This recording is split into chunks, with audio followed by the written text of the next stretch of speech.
Napadpad kami sa dulo ng Dinggalan. Wow, dagat na siya. Kaya hanggang dito na lang po yung daanan, no? Hanggang dito na lang, no? Papunta sa... Oo, tapos wala na, no? Yung papuntang Baler, wala pa. Yung ginagawa pa lang doon. Sige po, salamat po. Ito ang barangay ng Di Kapanikyan, Dinggalan. At sinubukan ko rin tawirin ang hanging bridge nila nang biglang Lakas ng... nagulat ako dahil yung ibang inaapakan dito ay malambot na, kaya nag-decide na lang ako na bumalik. Nakatakot. Oh, yung may daanan dun sa taas, oh. Yan. At yan ang daanan papuntang Baler, pero ginagawa pa yung tulay. So, di namin alam kung nakakailang kilometers lang kami, pero napaka-limit ng dumadaan. Isang beses pa lang kami nakasalubong ng dumadaan, pero track pa.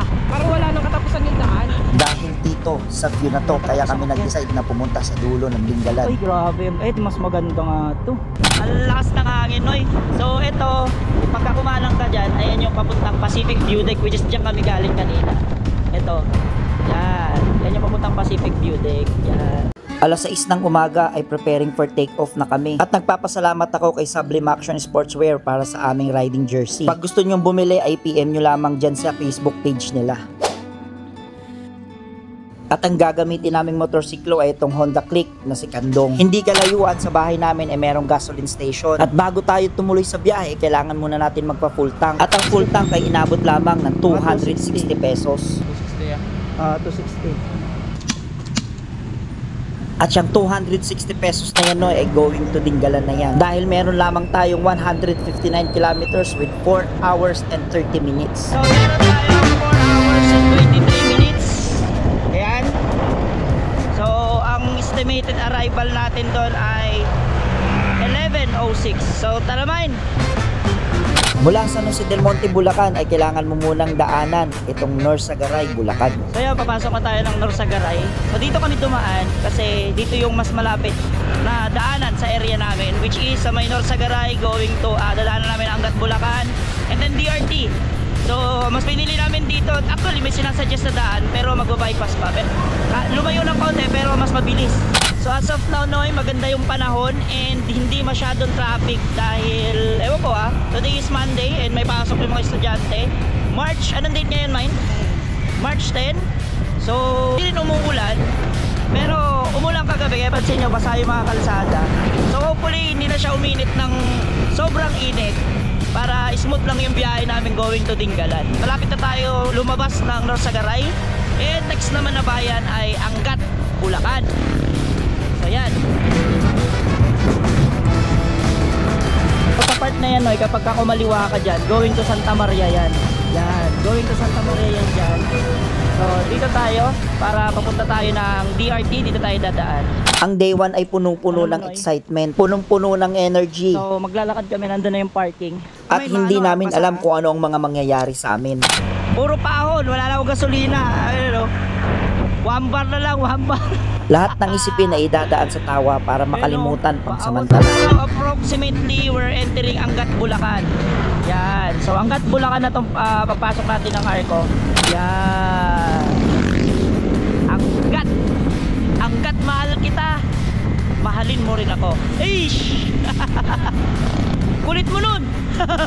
Pagkalipas ng ilang minuto, mag-DRT na kami. Okay, papasok na tayo dito. So kakanan tayo dito, going to DRT. Pero pag dumiretso kayo dyan, ang daan yan ay going to Bustos, Baliwag, Bulacan. Pag diniretso nyo yan, since sa DRT tayo dadaan, kakanan tayo dito. Hindi ako nakapag-signal light.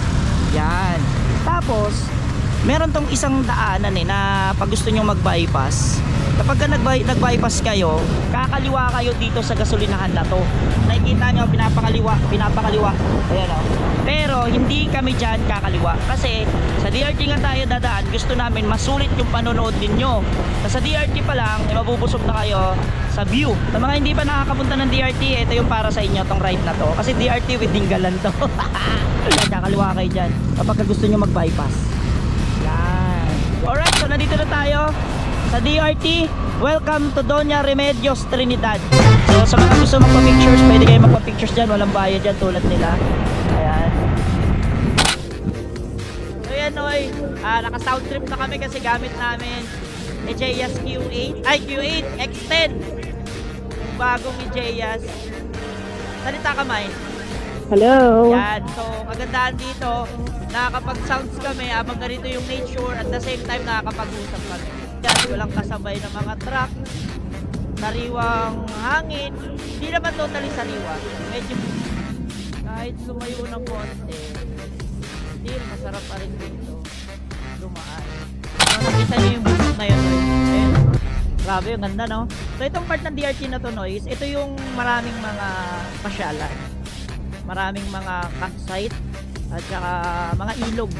Ito yun, nandito ang Digos, nalagpasan na natin. Nandito ang Tilapilon Hills.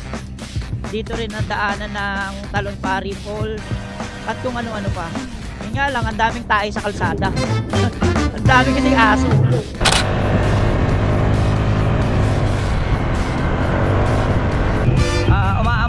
Umaambon dito. Palabas na kami. Pagkalipas ng ilang minuto ay nakalabas na rin kami dito sa DRT. Ang sign para tama ang dinadaanan nyo palabas ng DRT, dapat ang lalabasan ninyo ay yung may red horse na arko dito sa San Miguel, Bulacan. Pagkatapos ay kakanan kayo papunta namang Nueva Ecija at Nangapan City. So no, hindi tayo didiretso dyan kasi pag dumiretso tayo dyan, going to Cabanatuan yan. So hindi naman tayo pupuntang Cabanatuan, kaya kakanan tayo dito sa may Fuel Star. So meron na lang tayong 79 kilometers with 2 hours. Itong daanan na to ay bypass. Hindi ko lang alam kung ano ang pinakatawag dito. Basta ang alam ko, bypass to. Pag sinabi kasing bypass, eh hindi ka nadadaan sa mga bayan-bayan. So Noy, update ko lang kayo, malapit na kami sa Gabaldon. Dito na kami sa may barangay Liwayway. Gugutom na si Miss Albel. Di pa kami nag-aalmusal. Nag-almusal kami sa bahay pero kape lang. So yung talaga almusal wala pa, kaya naghahanap muna kami ng makakainan dito. So Noy, nakahanap na kami ng kainan. Ito oh, the original Tugigaraw Best Special. May pancit batil pato sila. So ayan yung order ko, Noy, pancit kabangat. Tsaka kay Miss Albel ay wonton. Wonton mami. Wonton mami, yan yung sabaw. Tsaka yung sasawsawan.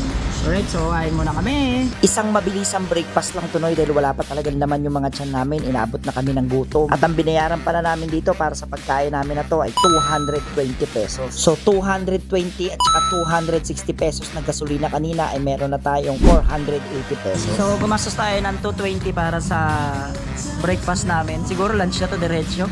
Tapos mamayang hapon na lang kami kakain pagdating ng Dinggalan. Oh, parang ganun. So yan, pahinga lang kami konti tapos gear up na. So 1 hour and 30 minutes na lang yung biyahe natin. 62 kilometers. Sa part na to ay hindi na kami nagmamadali o hindi naman talaga kami nagmamadali dahil alam namin na malapit lang to at 1 hour na lang nandun na kami. Sa part na to ay wala kang makikita kundi puro bundok. Sa pagkakaalam ko, ayan yung bundok ng Sierra Madre. Ayan yung mga bundok na yan ang umaharang sa atin para hindi tayo tamaan ng malalang bagyo. Motor! Sarap magmotor talaga, sobra. Lalo pag nakita mo yung ganitong klaseng view. Oh! Wow! Wait, magti-360 nga ako. Yun nga lang kasi daming sirang kalsada. Yun lang. Pero ganda, grabe. Sarap. Hey! Pagkalipas lang ng ilang minuto ay nandito na kami sa Gabaldon. O di ba, Noy, dahil sa nag-shortcut tayo sa DRT, hindi ko alam kung shortcut ba yun o long cut. Siguro para sa akin yun ay shortcut kasi hindi na ako dumaan ng Plaridel Bypass at hindi na natin nadaanan ang traffic sa San Rafael at San Ildefonso, Bulacan. Ayan, nandito na tayo sa I Love Dingalern. Ayan o. I Love Dingalern. Ayan yung mga, ay pala may mga bilyan pala may napasaluto mo. Isang mabilisang pictures lang kami dito, Noy, kahit may picture na kami dito kasi nung after ng pandemic pumunta kami dito pero hindi kami pinayagan. Ano yung sinasabi mo kanina, May? Ayun, nakapasok din ako sa daan na to dahil dati inarang tayo doon ng pandemic eh. Eh di ngayon, wala nang makakapag-ano sa akin. Nakakaawat, wala nang makakaawat. Eh di ito na, nakadaan na ako, nakita ko na rin. Yehey, ang sarap ng hindi pandemic. Inarang kasi tayo dati doon eh, nag-tiktok lang tayo tuloy doon. At finally, nakarating din kami sa bayan ng Dingalan. Abangan nyo sa next vlog ko, Noy. Papakita ko sa inyo kung ano ba yung mga napuntahan namin, kung ano ba yung mga nakita namin, at kung ano ba yung mga nangyari sa amin habang papunta kami sa mga destinasyon na gusto naming puntahan. Butas na bato. Pinuntahan namin ang butas na bato. Grabe, ang ganda dito na eh. At pinuntahan namin ang Pacific View Deck na may sobrang gandang mountain view. Ayan o. Ang naghihingalong gas namin sa motorsiklo. Wala na akong gasolina. Ayun o. ang maglakad sa hanging bridge at ang marating ang dulo ng Dingalan. Kaya hanggang dito na lang po yung daanan, no? Hanggang dito na lang, no? Papunta sa... Oo, tapos wala na, no? Yung papuntang Baler, wala pa. Yung ginagawa pa lang doon.